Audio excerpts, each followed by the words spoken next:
एक ऐसा प्लेन जो साल 1955 में उड़ान भरता है और उसकी लैंडिंग पूरे 37 सालों बाद 1932 में होती है। हमारी कहानी शुरू होती है 2 जुलाई साल 1955 से। डगलस DC-4 नाम का एक अमेरिकन चार्टर्ड प्लेन जो पैन अमेरिकन वर्ल्ड एयरवेज का हिस्सा था और जिसे फ्लाइट 914 कहते थे, वो न्यूयॉर्क के एक एयरपोर्ट से मियामी की ओर जा रहा था। रास्ता करीब 4 घंटे का था और इस प्लेन में 60 पैसेंजर्स और 6 क्रू मेंबर्स मौजूद थे। पर बीच रास्ते में ही ये प्लेन रडार से गायब हो जाता है और फिर कभी मियामी पहुंचता ही नहीं। मिसिंग प्लेन्स और शिप्स की कहानियां तो आपने बहुत सुनी होंगी, जिनको खोजने के लिए सालों तक तलाश चलती है, पर उनका कोई भी नामो निशान कभी नहीं मिलता। अब डगलस DC-4 के साथ भी कुछ ऐसा ही होता है। काफी खोजबीन के बाद जब इस प्लेन का कोई भी अता पता नहीं चलता तो इसे मिसिंग घोषित कर दिया जाता है और डगलस DC-4 की कहानी इतिहास के पन्नों में दफन हो जाती है। पर 21 मई 1992 को वेनेजुएला के कैपिटल काराकाका एयरपोर्ट पर कुछ ऐसा होता है जिसने अपने पीछे कई सवाल छोड़ दिए। एयरपोर्ट के क्रू को आसमान में एक प्लेन नजर आता है, लेकिन सरप्राइजिंग बात तो ये थी कि वो प्लेन एयर ट्रैफिक कंट्रोल के रडार में नजर नहीं आ रही थी। इतने में वो प्लेन एयरपोर्ट के कंट्रोल रूम से कांटेक्ट करता है और यहाँ मौजूद ऑफिसर, जिनका नाम जवान देला कोर्ते था, वो इस पूरी घटना के गवाह बनते हैं। जब जवान प्लेन के पायलट से प्लेन का नाम पूछता है तो वो बताता है कि मैं DC-4 में सवार हूँ और हम मियामी एयरपोर्ट पर लैंडिंग करना चाहते हैं। अब पायलट बहुत ही घबराया हुआ लग रहा था और ये घबराहट तब डबल हो जाती है जब जुआन उसे बताता है कि ये मियामी नहीं बल्कि वेनेजुएला का काराका एयरपोर्ट है। मतलब DC-4 अपने डेस्टिनेशन से 2200 किलोमीटर दूर था और अभी तो पायलट को ये पता भी नहीं था कि वो 37 साल फ्यूचर में आ चुका है। जब पायलट सुनता है कि वो मियामी की जगह काराका एयरपोर्ट पर है, This is not Miami, this is Venezuela, Caracas Airport. तो वो डर जाता है और करकास एयरपोर्ट पर लैंडिंग की परमिशन मांगता है। अब जैसे ही उसे परमिशन मिलती है और DC-4 एयरपोर्ट पर लैंड करता है, पायलट बाहर का नजारा देखकर हैरान हो जाता है। दूसरे प्लेन्स काफी नए और मॉडर्न लग रहे थे, साथ ही साथ बिल्डिंग्स और उसके आसपास मौजूद लोग काफी अजीब नजर आ रहे थे। यही हाल बाहर के लोगों का भी था। सभी उस पुराने से प्लेन को देखकर हैरान थे। ऐसा लग रहा था जैसे कोई वर्ल्ड वॉर 2 का जंगी जहाज लैंड किया गया हो। DC-4 नाम के किसी प्लेन के बारे में तो वहां के लोगों ने कभी सुना भी नहीं था और भाई ऐसा कोई प्लेन उनके एयरपोर्ट पर लैंड करेगा, ये तो गजब ही हो गया था। जब एयरपोर्ट की ट्रैफिक कंट्रोल टीम पायलट से बात करती है तो पायलट को यह पता चलता है कि वो साल 1992 में आ चुका है और भाई एयरपोर्ट के लोग भी ये सुनकर हैरान थे कि जिस प्लेन को वो अपने सामने देख रहे हैं वो 37 साल पहले साल 1955 में टेक ऑफ हुआ था। अब इतना सुनते ही पायलट हैरान परेशान हो जाता है और तुरंत वहां से टेक ऑफ करने का फैसला लेता है। अंतिम बार जब वो वहां से रवाना हो रहा था तब उसके हाथ में एक फाइल थी जिससे एक कागज का टुकड़ा नीचे जमीन पर गिर जाता है और फिर वो प्लेन टेक ऑफ कर लेता है। इसके बाद डगलस DC-4 कहां गया ये किसी को नहीं पता। आज तक ना तो ये मियामी पहुंचा और ना ही इसमें बैठे किसी पैसेंजर का पता चल पाया।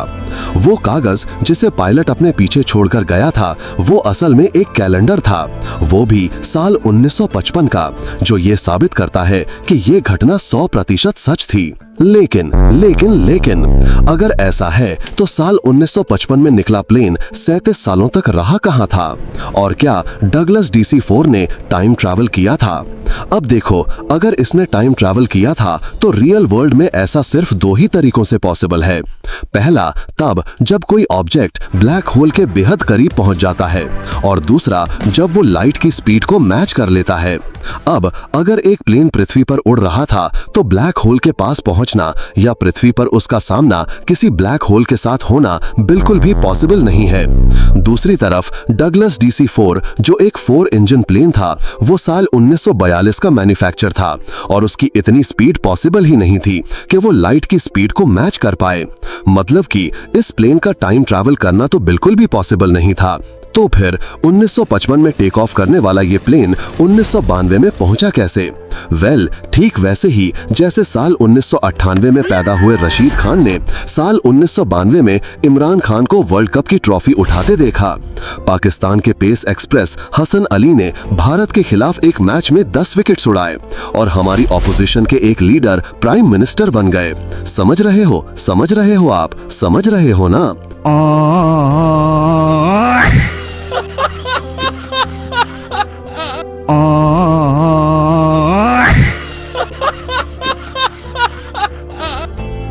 कहने का मतलब ये है कि ये एक बहुत बड़ा हॉक्स था, यानी कि एक फेक न्यूज। हाँ, ये बात सच है कि साल 1947 से 1961 के बीच डगलस DC-4 नाम के 22 planes Pan American World Airways, जिसे पैन AM भी कहते हैं, उसमें शामिल थे, पर फ्लाइट 914 नाम का कोई भी प्लेन एग्जिस्ट नहीं करता था।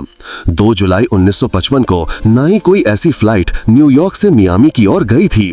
और अगर हम 1955 में हुए सारे हवाई हादसों के लिस्ट पर नजर डालें तो हमें फ्लाइट 914 नाम का कोई भी एक्सीडेंट देखने को नहीं मिलता। इनफैक्ट एविएशन की हिस्ट्री में कभी भी इस नाम का कोई भी इंसिडेंट हुआ ही नहीं। 4 अप्रैल 1955 को न्यूयॉर्क के Long Island MacArthur airport से टेक ऑफ करने एयरलाइंस का डगलस DC-6 क्रैश जरूर हुआ था, लेकिन उस हादसे और फ्लाइट 914 की फेक कहानी के बीच कोई भी कनेक्शन नहीं है। मगर अब सवाल उठता है कि आखिर ये झूठी खबर फैलाई किसने और क्यों फ्लाइट 914 की ये फिक्शनल स्टोरी इतनी ज्यादा वायरल हो गई। अगर इंटरनेट और सोशल मीडिया की बात करें तो इस स्टोरी को वायरल करने का सबसे बड़ा श्रेय जाता है यूट्यूब चैनल ब्राइट साइड को। 2019 में इस चैनल ने फ्लाइट 914 पर एक वीडियो पब्लिश की थी, जिसे आज की तारीख में 19 मिलियन से ज्यादा लोग देख चुके हैं। अब देखो, हम ये नहीं कह सकते कि ब्राइट साइड ने जानबूझकर फेक स्टोरी फैलाई, लेकिन वीडियो में कहानी को पूरी तरह से सच की तरह प्रेजेंट किया गया है। हालांकि एक जगह राइटर खुद कहते हैं कि इट्स स्मेल्स फिशी, यानी मामला कुछ तो गड़बड़ लग रहा है। कुछ इंटरनेट सोर्सेज में यह भी बताया गया कि प्लेन 37 नहीं बल्कि 30 सालों बाद लैंड किया था और काराकस एयरपोर्ट पर यह 1992 नहीं बल्कि 1985 में पहुंचा था। लेकिन इस पूरी झूठी खबर की शुरुआत असल में हुई थी मई 1985 में, जब अमेरिका की वीकली वर्ल्ड न्यूज नाम की एक टैब्लॉइड न्यूज एजेंसी ने इस पर एक आर्टिकल पब्लिश किया। ये एजेंसी 1979 से 2007 तक एक्टिव रही और ज्यादातर फिक्शनल स्टोरीज यानी बनावटी खबरें ही छापती थी। उसी दिन के अखबार में दूसरी हेडलाइन थी, स्टारशिप किडनैप्स टॉप साइंटिस्ट्स। अब ये इलॉन मस्क की स्टारशिप नहीं थी। उस स्टोरी में लिखा गया था कि कुछ वैज्ञानिक एक पहाड़ी इलाके में घूमने जाते हैं और वहां उन्हें हवा में उड़ती एक एलियन शिप दिखती है जो रेड, येलो और ग्रीन लाइट छोड़ रही होती है। वो शिप इन वैज्ञानिकों को किडनैप कर लेती है और फिर कुछ समय बाद ये वैज्ञानिक नेपाल में मिलते हैं। मतलब भाई, ऐसा तो कभी कुछ हुआ ही नहीं। और मजे की बात यह है कि वीकली वर्ल्ड न्यूज इस आर्टिकल को सिर्फ एक बार नहीं बल्कि 2 बार पब्लिश किया। दोनों ही बार इसमें दिखाया गया ट्रैफिक कंट्रोलर जुआन डेला कॉर्तादो दरअसल एक स्टॉक इमेज है। उसका डगलस DC-4 या काराकस एयरपोर्ट से कोई लेना देना नहीं था। वैसे वीकली वर्ल्ड न्यूज ने अफवाह फैलाने में कोई कसर नहीं छोड़ी थी। साल 1992 में उन्होंने एक और अजीब स्टोरी छापी, जिसमें वैज्ञानिकों को वेस्ट वर्जीनिया की एक गुफा में बैट बॉय मिला। ये ऐसा क्रिएचर था जिसकी आधी बॉडी इंसानों जैसी और आधी चमगादड़ जैसी थी।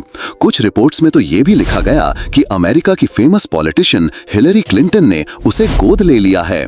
इतना ही नहीं, एल्विस प्रेस्ली, जिनकी मौत 1977 में हो गई थी, उनके मरने के बाद भी उन्हें कई बार देखे जाने की खबरें इन्हीं पेपर में आती रहीं। तो कुल मिलाकर फ्लाइट 914 सिर्फ एक फिक्शनल स्टोरी है, एक झूठ जो लोगों का ध्यान खींचने और वायरल कंटेंट बनाने के लिए गढ़ा गया था। अब आपकी बारी है। आपको क्या लगता है, फ्लाइट 914 की ये कहानी पहली बार किसने गढ़ी थी? क्या ब्राइट साइड को इस पर जिम्मेदार ठहराना चाहिए या फिर ये सिर्फ इंटरनेट की एक और सनसनीखेज स्टोरी है? नीचे कमेंट में जरूर बताना।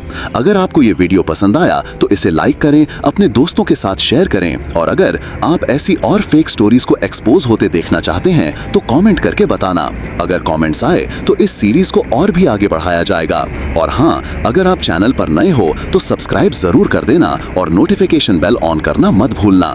जाने से पहले इस वीडियो को जरूर देखना। इसमें हमने बात की है एक ऐसे सैटेलाइट के बारे में जो 13,000 सालों से हमारी पृथ्वी के चारों ओर घूम रहा है।